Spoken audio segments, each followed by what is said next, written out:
Urushqoq gul va bola. Aziz keyingi paytlarda juda o'zgarib qoldi. Qulog'iga gap kirmaydi, o'rtoqlari bilan hech chiqisha olmaydi. Kim bilan o'ynasa turtadi, uradi, o'yinchoqlarini tortib oladi-da, sindirib tashlaydi. Shuning uchun bolalar uni urushqoq deb atay boshladilar. Bugun ham shunday bo'ldi. Aziz bir pasda o'rtoqlari Dilnoza, Dilmurod, Shuhratni yig'latdi-da, bir o'zi qumlarni har yoqqa sochib o'ynay boshladi. Nariroqda turgan bolalarga bir qarab, bilib qo'yinglar, men shunaqaman degandek kerilib uylari tomon yurib ketdi. Uyga kiriboq ukasi Ahmadning o'ynab turgan qizil mashinachasini tortib oldi. Azizning bu qiliqlari onasini qattiq ranjitdi. Mana uxlash vaqti bo'ldi. Ahmad o'rniga yotqizilgach, shirin uyquga ketdi.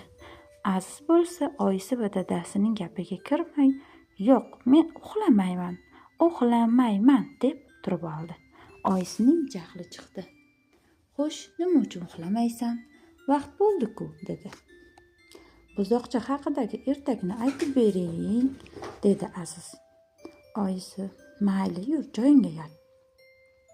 Senga juda qiziq bir ertak aytib beraman", deb yotoqxonaga boshlab kirdi. Aziz karavotga yotgach, oyisi ertak boshladi. Qadim zamonlarda katta, juda chiroyli bir bog' bor ekan. Bog'da oq, qizil, sariq gullar inoq yashar ekanlar. Ular har doim bir-biri bilan o'ynab, kulishib yurishar ekan. Katta gullar kichik gullarga ertak so'zlab berishar ekan. Bir kuni ular orasiga yangi bir gul qo'shilibdi. O'zi juda chiroyli ekan, lekin tez kunda uning nihoyatda urushqoq, maqtanchoq, salga arazlaydigan, o'rtoqlarini bilmaydigan gul ekanligi bilinib qoldi. U gullar bilan urushib yakka o'zi qolibdi. U bilan hech kim o'ynamay qo'ygach, bog'ning eng chekkalariga borib, yolg'iz o'zi aylanib yura boshlabdi.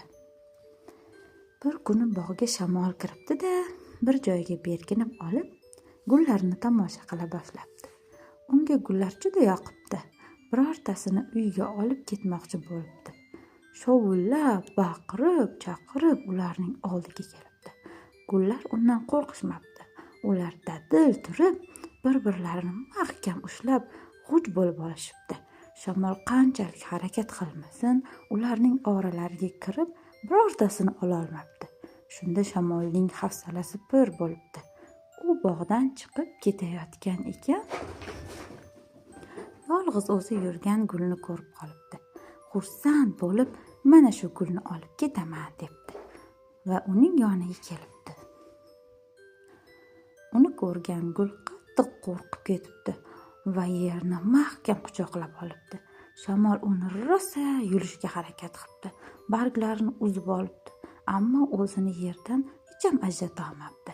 Juda charchab qolgan shamol dam olishga biror yotib, ko'zlari yumilib uxlab qolibdi.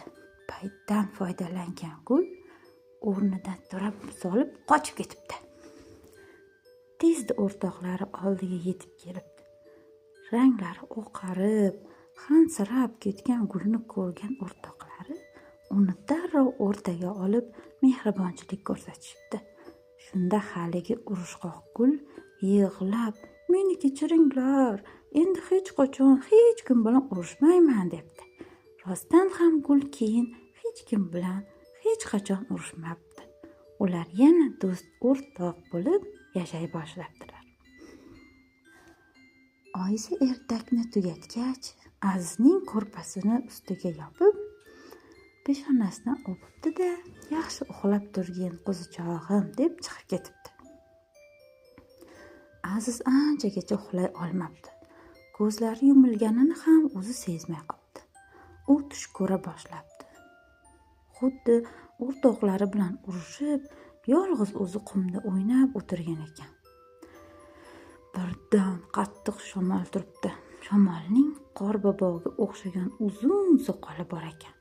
U Azizni tortib men urushqoqlarni yaxshi ko'raman, shuning uchun men bilan yur derkan.